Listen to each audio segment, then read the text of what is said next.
Hare Krishna. Anirudhdha Seva Prabhu is there?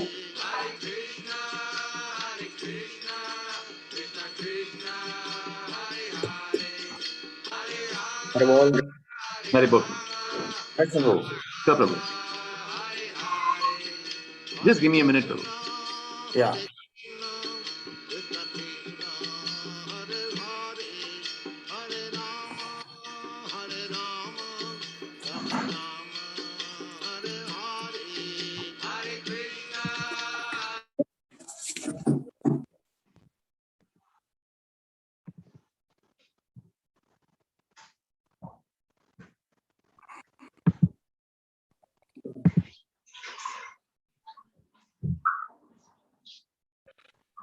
Hare Krishna, everybody.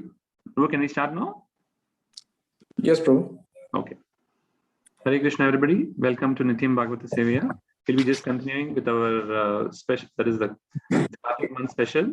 We'll be having the pastimes of the Lord. Today we'll be covering chapter 34, which actually is the pastime of the Vidyadhara getting liberated and the demon Sankachura getting killed.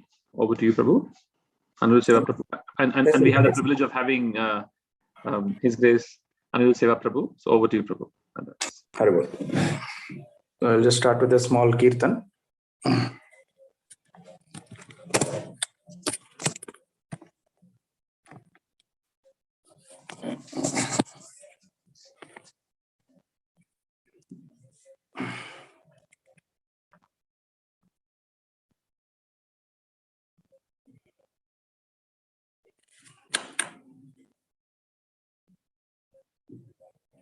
Jaya Radha Madhava Kunja Vihari Jaya Radha Madhava Kunja Vihari Jaya Gopi Jana Vallabha Girivaradhari Jaya Gopi Jana Vallabha Girivaradhari Yashodanandana Braja Jana Ranjana Yashodanandana Braja Jana Ranjana Yamuna Tira Vanachari Yamuna Tira Vanachari Jaya Radha Madhava Kunja Vihari Jaya Radha Madhava Kunja Vihari Jai Shri Krishna Chaitanya Prabhu Nityananda Shri Advaita Gadadhara Shivasadi Gaura Bhakta Vrinda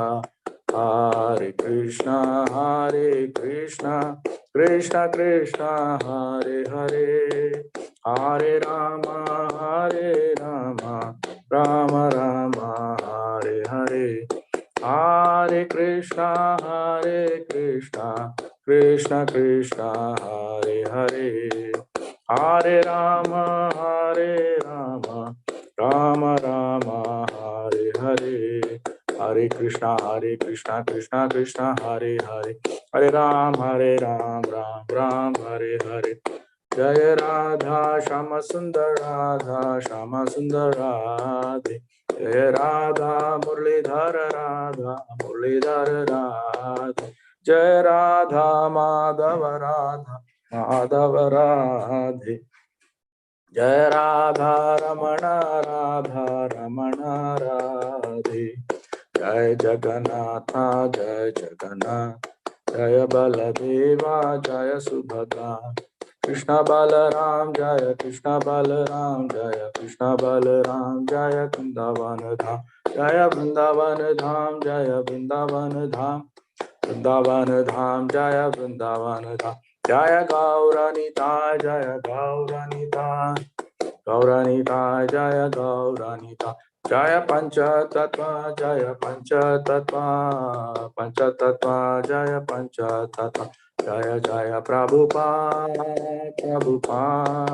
Prabhupada Jaya Jaya Prabhupada Jaya Jaya Gurudev Jaya Jaya Gurudev Jamishpad Param Supratikacharya Stotra Sadashiva His Jan Sabhacharya Bhakti Samshla Prabhupada Maharaj Ki ISKCON Samstapakacharya Prabhupada Maharaj Ki Jagat Guru Prabhupada Maharaj Ki Krishna Pramurti Shri Prabhupada Maharaj Ki Vyam Shnad Pramsa Pratikatara Stotra Sadachma says doing this Bhakti Siddhanta Saraswati Goswami Maharaj ki. Anant Koti Acharya Vrinda ki. Namacharya Shri Haridas Thakur ki. Prem Sudha Jai Shri Krishna Chaitanya Prabhu Nityananda Shri Advait Gadadhara Shivasadi Gaur Bhaktaran ki. Jai. Srimad Bhagavatam Granthra Srimad Bhagavatam ki. Jai. Hare Bol. Om Agnana Timran Dasya Gnananjana Shalaka Chakshuran Militam Yena Tasmai Shri Guruve Namaha Shri Chaitanya Manabhishtam Stapitam Yena Bhutale Swayam Rupagadamahyam Dadati Supadantikam Vandeham Shri Gurum Shri Yuta Padakamalam Shri Gurun Vaishnavamsha Shri Rupam Sagrajadam Sagana Raguna Tanvitam Tam Sajivam Sadvaitam Sadhutam Parijana Saitam Krishna Chaitanya Deva Shri Radha Krishna Padan Sagana Lalita Shri Vishakanvitamsha He Krishna Karuna Sindhu Dinabandhu Jagatpate Gopesha Gopika Kanta Radhakanta Namastute Taptakanchana Gaurangi Radhe Vrindavaneshwari Shabhanusute Devi Pranamami Haripriya Vancha Kalpatarusha Kripa Sindhu Bhyevacha Patitanam Pavanebhyo Vaishnavebhyo Namaha Jai Shri Krishna Chaitanya Prabhu Nityananda Shri Advait Gadadhara Shivasadi Gaur Bhaktavan Hare Krishna Krishna Krishna Hare Hare Hare Ram Ram Ram Hare Hare Hare Krishna. I welcome all the devotees for today's Nityam Bhagavata Seva, Srimad Bhagavatam lecture. So today we'll be taking up the chapter 34 of the Krishna book, which is Vidyadhara liberated and Sankachura killed. Om Namo Bhagavate Vasudevaya Narayanam Namaskritya Aram Chaiva Narottamam Devim Saraswatim Vyasam Tato Jai Mudhire Nashta Prayesha Bhadreshu Nityam Bhagavata Sevaya Bhagavate Uttama Shloke Bhaktir Bhavati Nashtaki.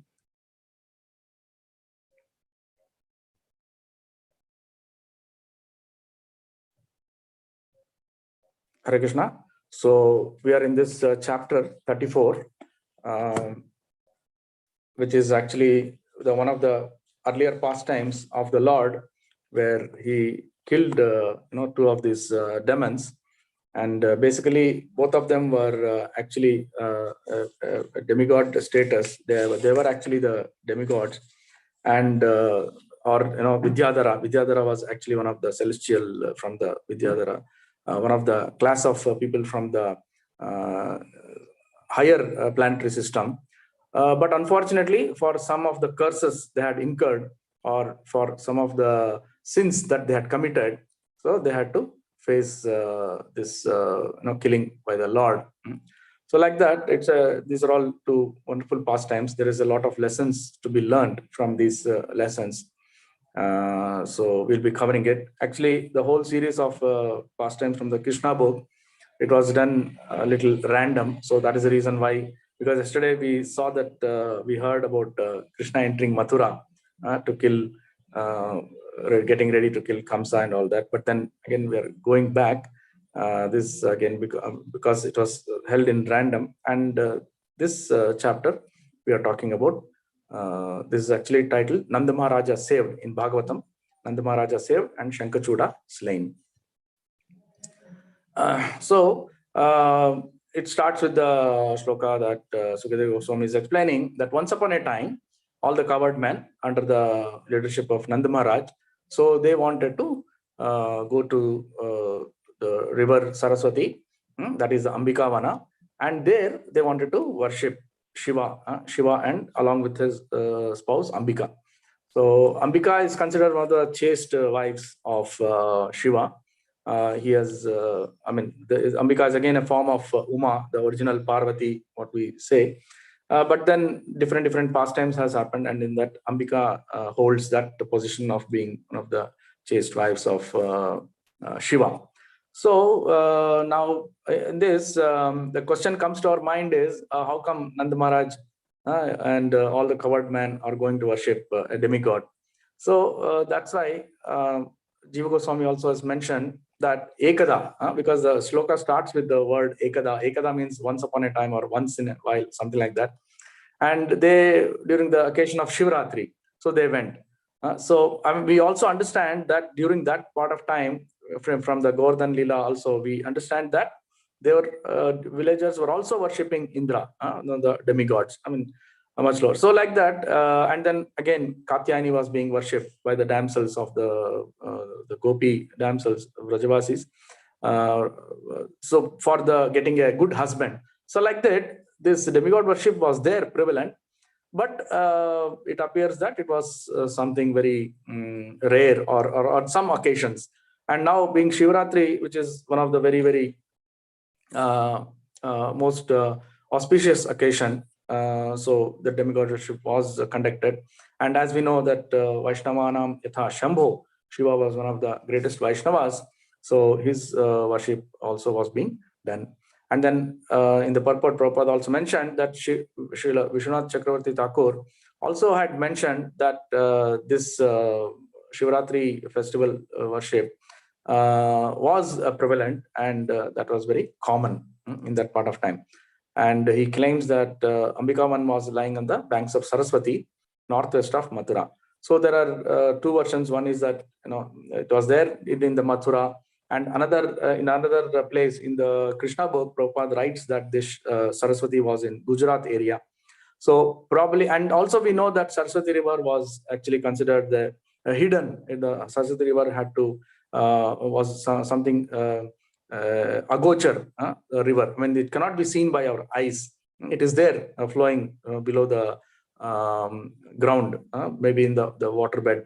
So like that. So there are so many versions to it, and everything could be possible because Saraswati was one of the also the largest river, and then it had flowed probably from Gujarat till the entire northern region. So like that. And also we understand that Saraswati River, the Ugamasthana, the starting place of Saraswati River, is in Badrikashram, in Badri area. Many people, devotees would have visited. So in Badri area, the starting, the Ugamasthana of Saraswati can be seen, and that is the very famous incident we get to know from Ganeshji and Vyasdev. In fact, Vyasdev Guha is there. The cave is there. Just below that, Saraswati, or on the right side, Saraswati flows. It just comes in gushing in the midst of rocks and the terrain area, and that is considered as Saraswati. And then she flows down downstream, and the famous pastime incident where the contest between Vyasdev and Ganesh happened, because Ganesh was assigned the job of writing the Mahabharata, and Vyasdev had the assignment of reading out the Mahabharata. So that pastime is there, and we can still see that Guha and all that, and Saraswati is there. So the flowing is there, but it should have flowed all the way up to Gujarat. All these possibilities are there. At the end of the day, it was considered one of the very, very sacred river, Saraswati. And also when we talk of the pastime of, when you talk of Kardama Muni and Devahuti, in fact, they were also did the tapas. Kardama Muni did the tapas at Bindu Sarovar, which is on the banks of Saraswati. That's again in Gujarat area. So this happens. So they visit, and this was, it is mentioned that it was after the Dolo, in between the Dola Yatra. The Rasalila was performed in the autumn. Autumn is basically from September to December. That is the fall season, where the winter starts to begin. The summer goes and winters. And then after that, that is the time when Rasalila is played. Then after that comes the Holi, Dola Yatra, which is in Dola Yatra is called generally in Odisha, it is called Dola Yatra, and in Bengal area, maybe probably some places. But actually it is the Holi, which happens in the March. But before that, Shivratri comes. So like that, they go there, and then all the covered men, along with the Nanda Maharaja, all the Gopas, they also had brought a lot of the cows. They gifted a lot of cows, gold, clothing, everything, and a lot of prasadam was distributed. Why? Because they wanted the Lord to be pleased with that, with their offering. So this was this happened, and then while this. And then here Prabhupada gives that Vaishnavas sometimes observe this ceremony because they accept Lord Shiva as the foremost Vaishnava. But the function of Shivratri is not observed very regularly by the bhaktas or devotees of Krishna. Under the circumstances, Srimad Bhagavatam states that Nanda Maharaja and other covered men once upon a time desired. So that means they were not observing regularly Shivratri. function, but once in a while. But whereas for the Shaiva Bhaktas, Shivratri is very, very auspicious and one of the biggest festival. So like this, they did the worship, and then further, Prabhupada says that whenever we go to a pilgrimage place, that his first duty is to take bath and sometimes to shave his head. That is the first business. After taking a bath, they worship the deities and then distributed charity in the holy places. So this is all the typical practices that we need to follow. So there are some messages which we get here, and Prabhupada is also highlighting for us. And he further states, according to Vedic system, charity is given to the Brahmanas.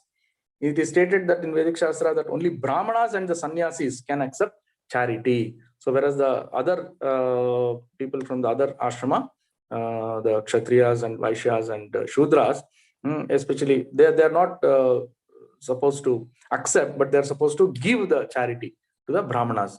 And to the similarly, Grahasthas and the Vanaprasthas. Of course, Grahasthas has to support all the other three, the sannyasas, brahmacharis, and all that. So this is what is mentioned. This is our the typical Vedic structure. And then, as we know, Brahmanas, one of the main function is that he has to accept charity and also give charity. And apart from that, as the quote says, yajana, patana, patana, and then dana, pratigrahana. So one is that he has to learn how to do the yajna, and then he has to perform the yajna, and then he has to teach to others the yajnas, sacrifices, how to do that. And then patana, all the Vedic Shastras he has to learn and then become an expert. Then he has to teach others. So whenever there is a requirement, he has to go and chant those mantras and perform the rituals or the functions, and then teach the other people also. So that's what Prabhupada is also highlighting, that Brahmanas, it's not enough that they simply accumulate knowledge. Their duty, their business is to propagate and distribute this knowledge. If they are not making another Brahmana, then their purpose is not served.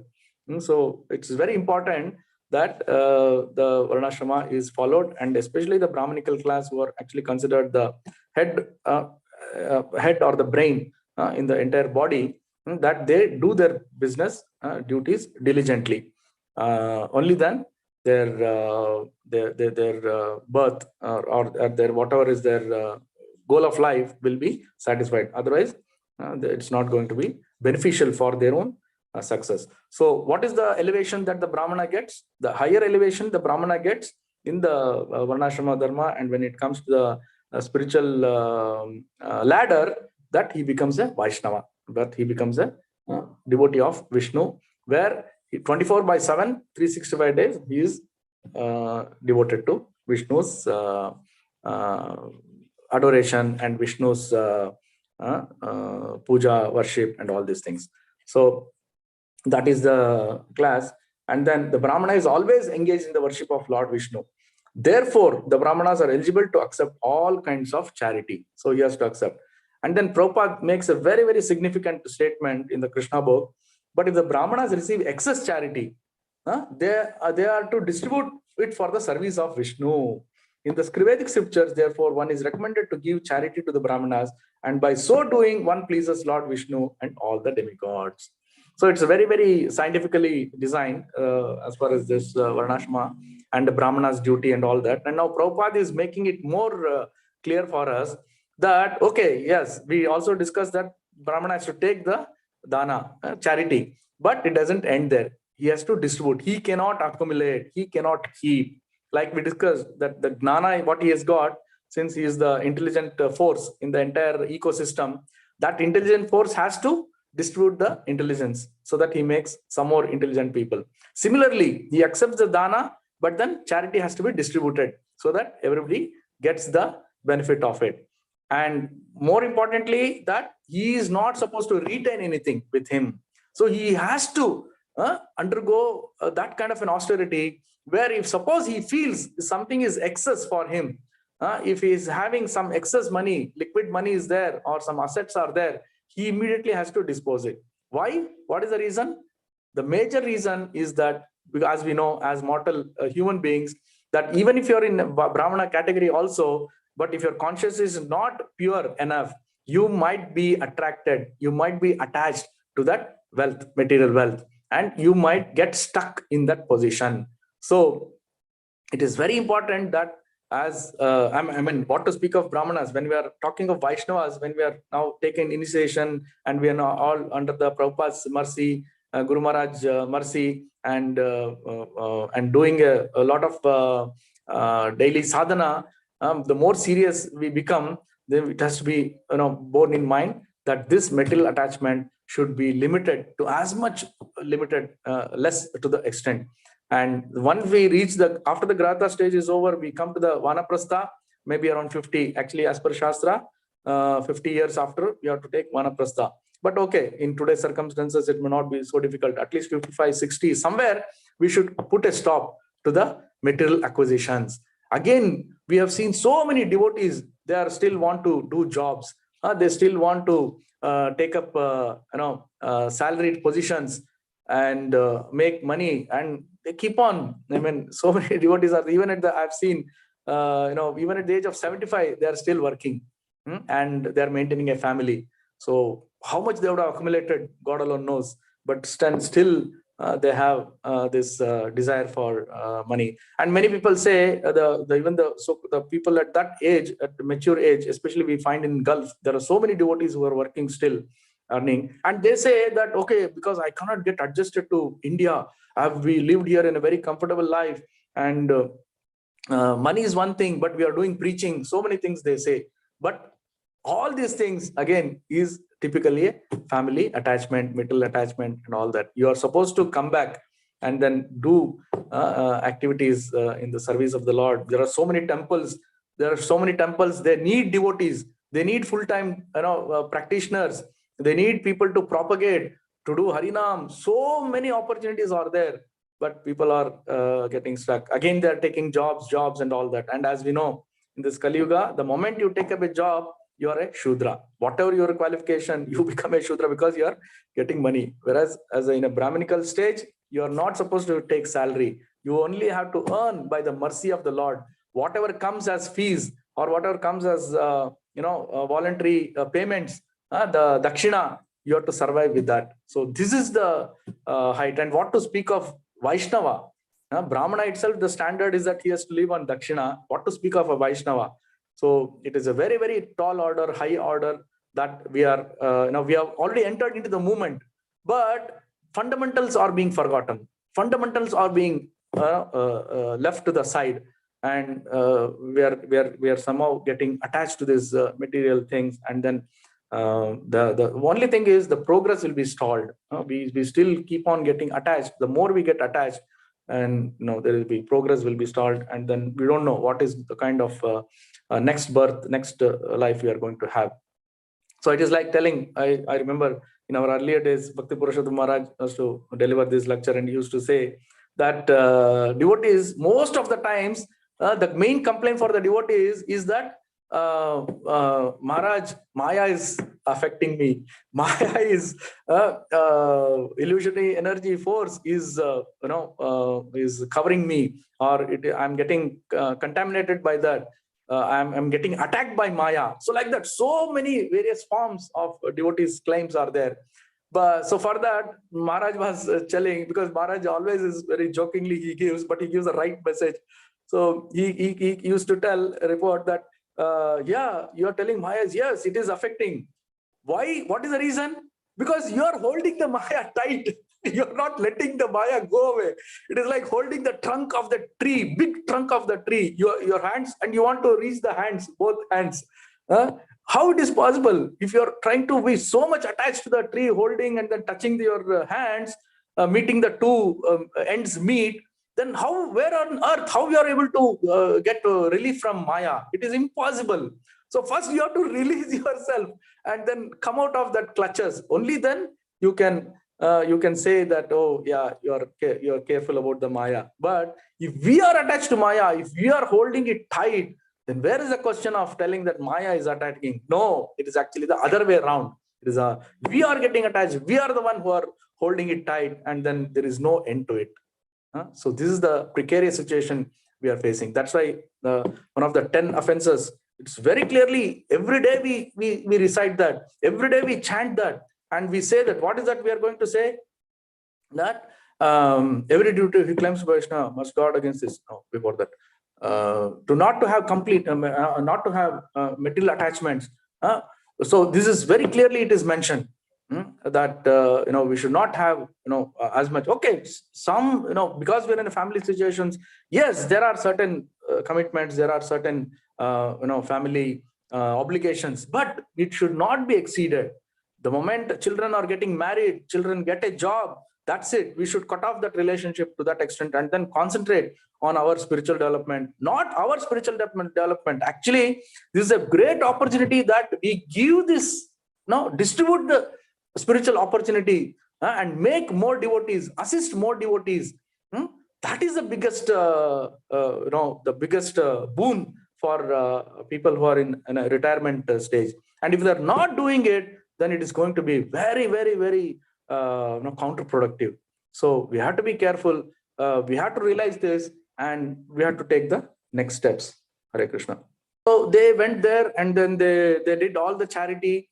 They stayed there. They fasted for the night. The Shastra says, the Shloka says that they fasted. They did all those austerities, and while they are sleeping, one of the snake came and it started devouring Nanda Maharaj. So it is such a pathetic situation. And then Nanda Maharaj was so scared that, and then he called out Krishna, Krishna, please save me, because this snake is going to devour me. So like that, he called. Immediately Krishna came, and then just by a touch of his lotus feet, he converted that reptile, and then immediately a personality came. That was the Vidyadhara. So Vidyadhara came, and then Nanda Maharaj got completely relieved by that. So here, what we need to understand was that this snake had done some sinful reactions were there, and it had actually insulted the sage Angirasa, saying that you're not ugly, you're ugly. And then it is probably came into the mind, or something he had said, some kind of offense that Vidyadhara had done. And Vidyadhara, as we know, are very high class of celestial people. Like we have Kinnara, I mean, we have the humans, Manava. After that comes Kinnara, then Kim Purusha, then Gandharva, then Vidyadhara. So like that, they are highly elevated status people, almost in the class of the demigods. And this Vidyadhara was actually cursed by Angirasa that you become a snake. And that is the reason why he had become a snake. Actually, Vidyadharas are considered very beautiful, very, very attractive people. Like how Gandharvas are considered very, very good in music, in arts, in drama, in dance. So like that, these Vidyadharas were of that category of having very beautiful form. And obviously, because they had a good form and they saw somebody of a lower form, so he had, by natural, by some spontaneous, he had commented on the Angirasa that you're ugly, and this was his downfall. So we have to be very careful that when we should not judge people like that, because Angirasa was such a great sage, and just by the words, his words, he could curse, and he could transform that such a great celestial person into a snake. So we have to be very careful, even in our mind, thoughts, and all that. We should be careful not to judge people. So this is a very good example, very good lesson for the devotees also. What to speak of talking and then blaspheming devotees? No way, we cannot do that. Gross level, it is impossible. Even subtle level also, this episode of Vidyadhara converting into a snake, it is showing. And then there is very good discussion which is going on in this by Prabhupada. He gives discussion on the change of the body and what kind of offenses causes, what kind of result it can cause. So Prabhupada says that it's a misconception that after reaching the human body, one is never degraded. So I mean, we have been discussing, I think in the past also, yesterday also, we were discussing about the Shurpanaka, how she could become and then she got that she what was the pastime that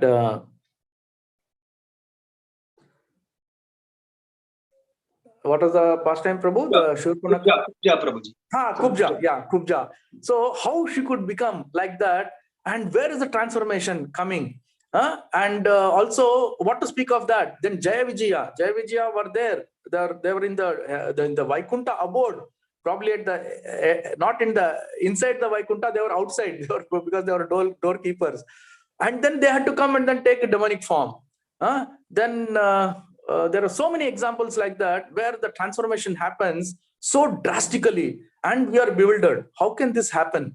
When Kubja being a devotee, and then in a previous she was a Shurpanakha, and then she had a curse like that, and she was a demoness. So like that. So it is very clear that it can happen. There is no in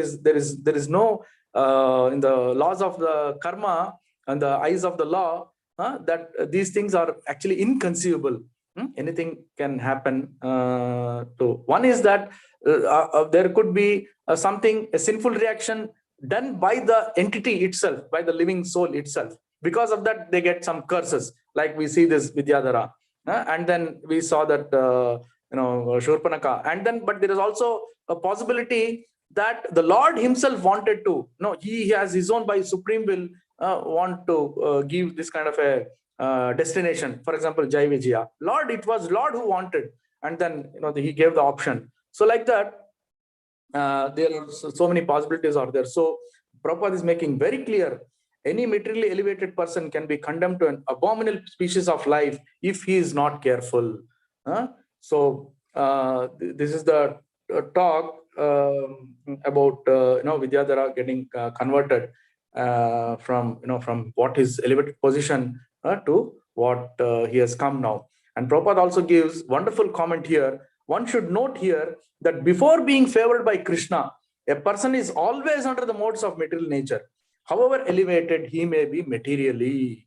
So when it comes to material opulences, material riches, so many devotees have this kind of a position, but they have to be very careful, because as long as they're in material riches, material position, they're always under the material modes of nature. Anytime they can be affected. So unless we get the favor from Krishna, Guru Krishna Krupa, Bhakti Lata Bij. So unless we get the mercy of Guru Krishna, it is going to be very difficult.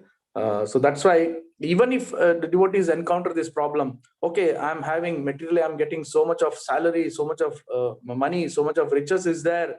I'm having. So is it good for a devotee to continue in the same position, like how we discussed about the material position, whether to continue and to start accumulating? So what I've heard from many Maharaj and many senior devotees, that accumulating money and keeping and if you're endowed by Krishna, or if you're destined to get some money, and if you're so rich, it is good. There is no harm in that. But what is the underlying principle is that this money, we should be considered that this is the Lord, it belongs to the Lord Krishna, and He has bestowed this to me. He has made this arrangement that I'm managing this money now.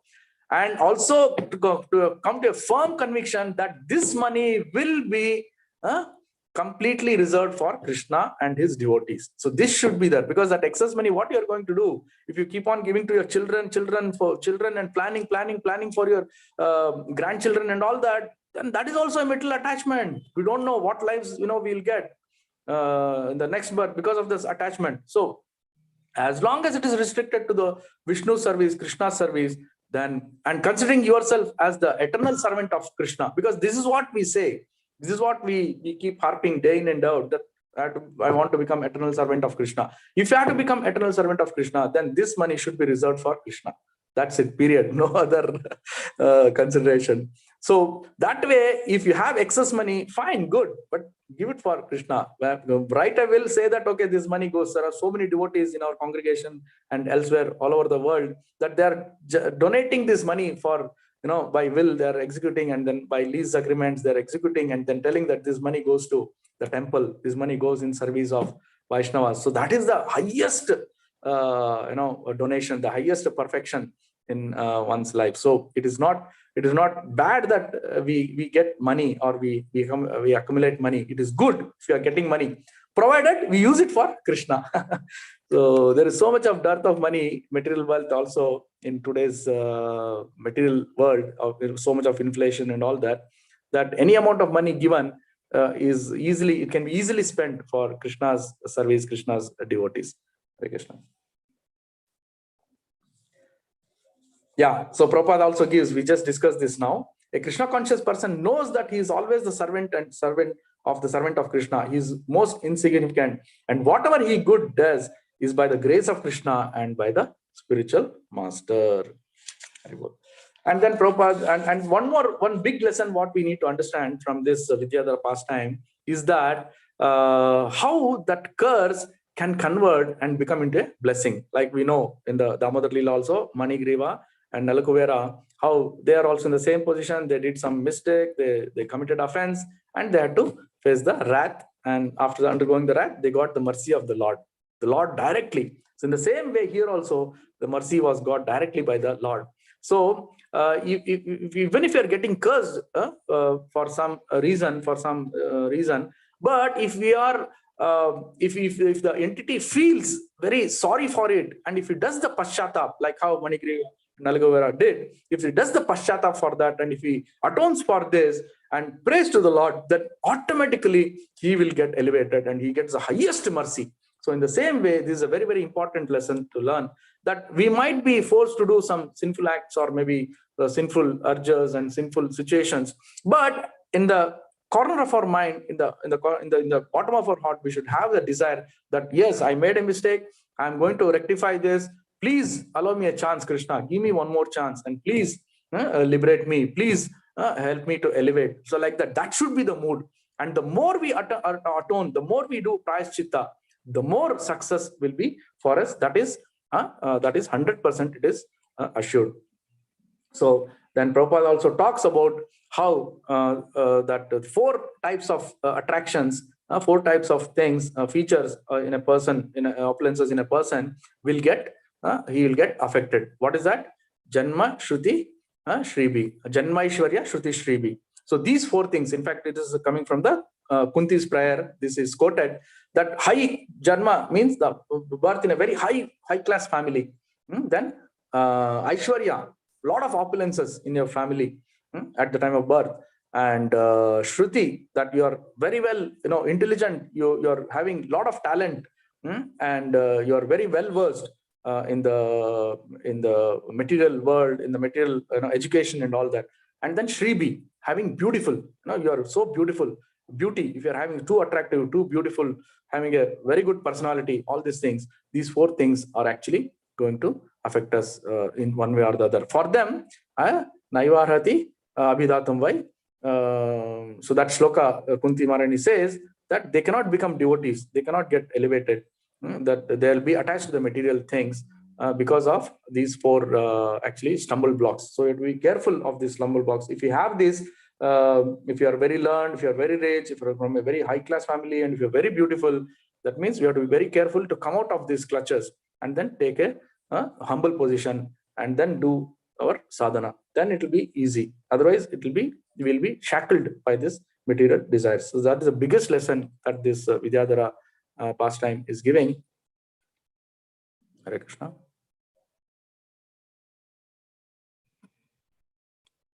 Yeah, okay, we have some time. Yes, please go ahead. Yeah. So then Prabhupada also gives wonderful purport to this. I'll just read out a few things. Even if one is attached to material benedictions, he should worship Krishna, the Supreme Personality of Godhead, and ask him. Krishna is completely able to give even material benedictions.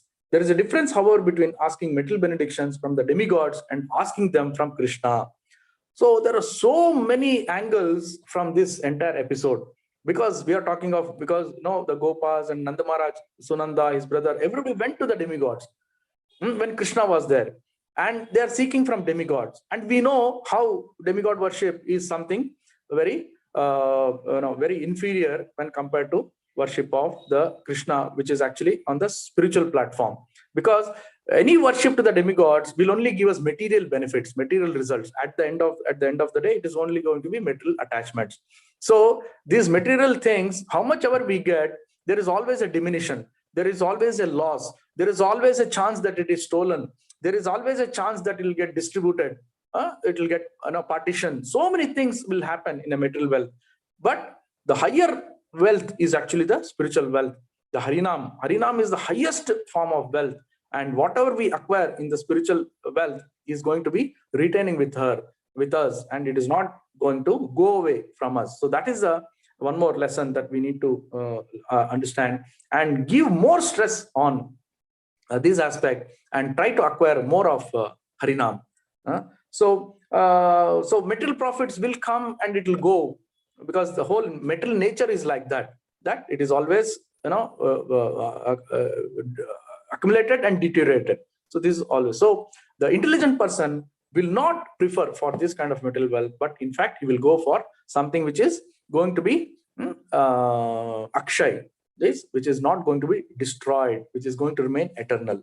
So that is what Prabhupada is telling, that if you had to even ask Krishna a material benefit, okay, ask, but it should be there should be some restriction, and beyond that we should always seek for spiritual wealth and spiritual assets. So that will stay us long.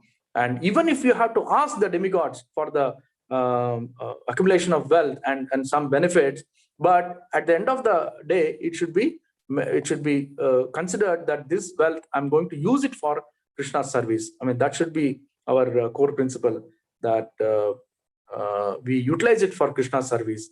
And also one more important thing is that when we pray to demigods, we should also pray that you should give Krishna bhakti, because demigods are also very empowered souls, and they're already under the supervision of the Lord, and they're already empowered to handle that opulences. And what we should pray from them is that give us the Krishna bhakti, because you are such an empowered soul, and you can give not only material but also give the direction to reach Krishna. So if you do that, that is the intelligence. That's why Purandara Das, in many kritis, he mentions that he actually is glorifying Ganesha, because in our South Indian or in a Vedic ritualistic Vedic dharma, so the demigod worship is still there. It is still there. Even Purandara Dasa and all those Madhva Sampradaya, so many Sampradayas, they still follow the Vedic principles of worshipping demigods. So in any worship, if you do, for our material gains or homas and all that, it is actually the Ganesh which is worshipped. So there are so many hymns that is devoted for, that is composed for Ganesha. So in one of the kirtanas, he says that Gajavadana Beduve Gauri Tanaya Trijagavanditane Sujanara Seve. So all that he praises Ganesha. And then at the end of the day, Purandara Dasara Niruta Neniyuvante Mado. So he is telling that, okay, I'm glorifying Ganesha, but at the end of the day, that Ganesha is pleading to Ganesha that you please make it possible that my prayers should get diverted to Krishna, Vishnu, to remember Purandara Vitala. So please bestow me that boon, like that he is telling. And even one more prayer, Kailasa Vasa Gaurisha Isha. It's about Shiva. Taila Dharayante Manasu Koda Hariyali. So this is the prayer.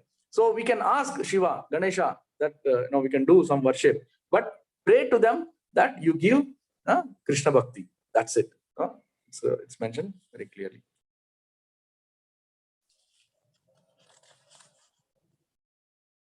Yeah, so now Vidyadhara prays to Krishna after he gets released, and then he says that you please bestow me the best of the best planets, and then he goes back to Godhead. He goes to the higher planetary systems. So this is the story of Vidyadhara, pastime of Vidyadhara. Very, very wonderful lessons we could get from that. And then comes another incident which happened. After this incident happened, they came back to Vrindavan, Nanda Maharaj and all that.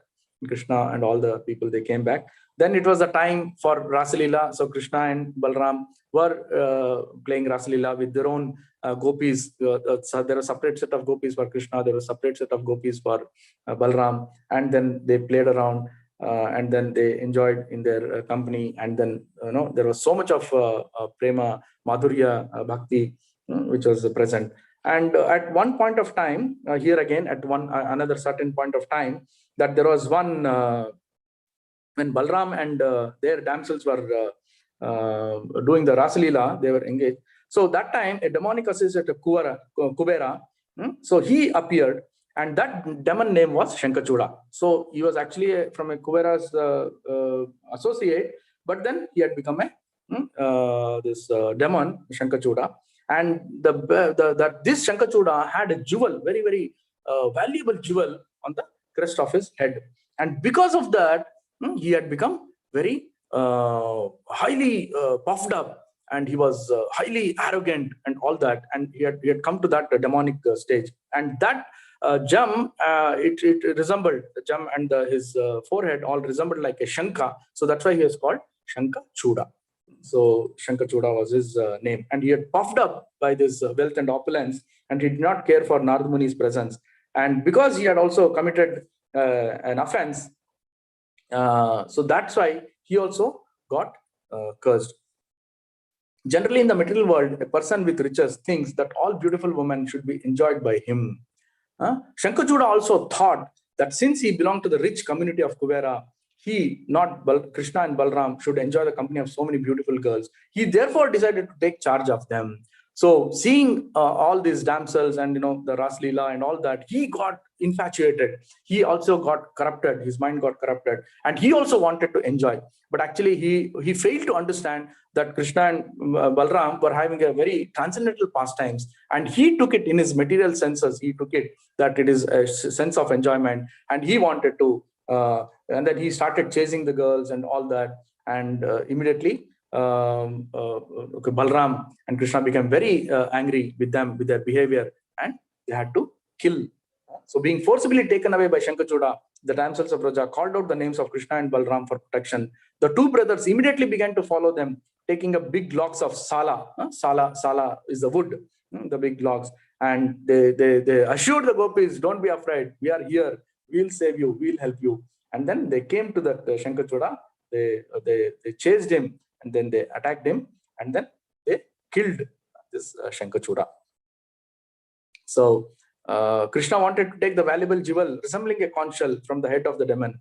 After following for a very short distance, Krishna caught him, struck his head with his fist, and killed him. He then took the valuable jewel and returned. In the presence of all the damsels of Raja, he presented the valuable jewel to his elder brother Balaram. So with this it ends. This chapter ends, and I think we are also come to the end of the time. So with this, I will stop here. If there are any questions, clarifications, devotees can ask. Haribol. Srimad Bhagavatam expression ki jai. Yeah. Thank you, Prabhu. Thank you so much for the wonderful narration of the pastimes. And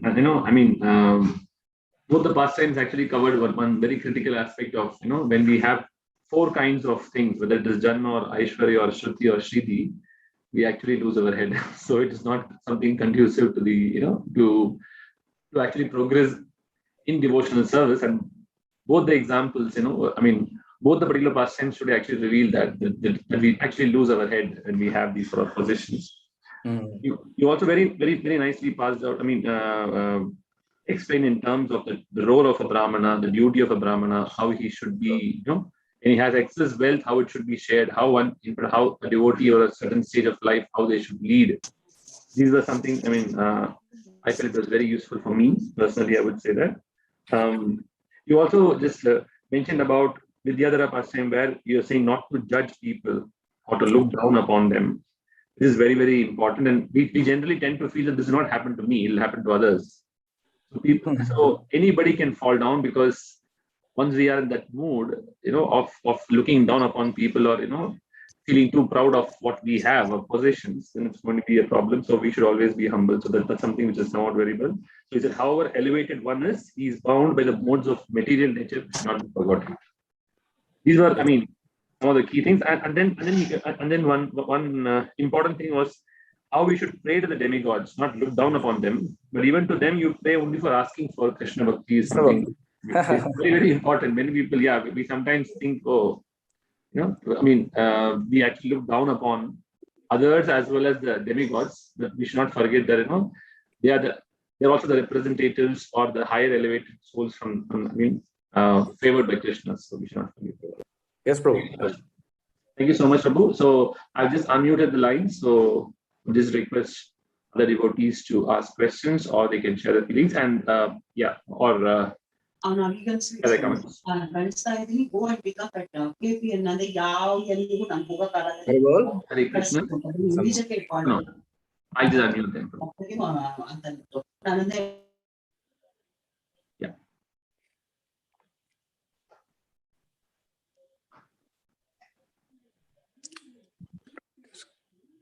Any other questions or comments? Devotees can just unmute the lines. Hare Krishna Anirudhdha Seva Prabhu and thank you very much for very nice class, Prabhuji. So, every time when an elevated person is cursed by a saintly person, it appears to be a curse in the beginning, but later, because they are cursed by the very saintly people, it becomes a boon. It becomes a boon later. So, what I realized, Prabhuji, when we are dealing with senior Vaishnavas, at times there may be some chastisement from the senior Vaishnavas. It may be at that time it may look like that we are hurt or we are chastised, but later when we realize that it is for our own benefits in advancement of our sadhana or progress. That's what I could relate at my own level. Yes, Prabhu. Very well.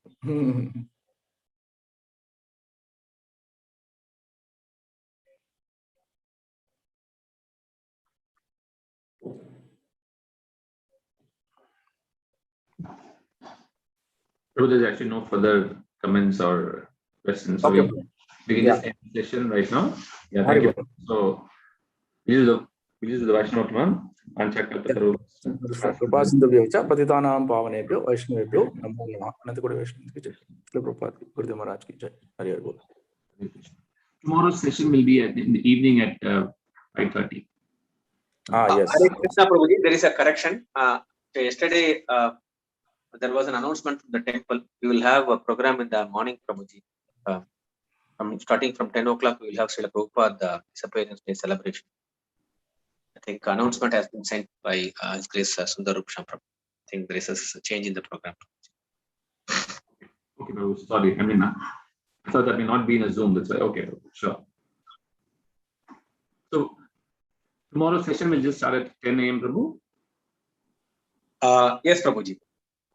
Okay. Tomorrow's program in the temple starts at. Let me read out Prabhuji from the message.